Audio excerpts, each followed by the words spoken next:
ताज़ा तरीन वीडियोस के लिए चैनल को सब्सक्राइब करके बेल आइकन और ऑल नोटिफिकेशन पर क्लिक करें ताकि आपको मिले हर अपडेट सबसे पहले।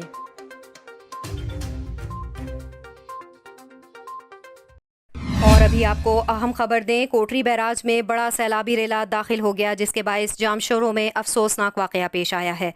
सैलाबी रेले के बाइस एक ही खानदान के 5 अफराद सैलाबी पानी में डूबकर जाँ बहक हो गए।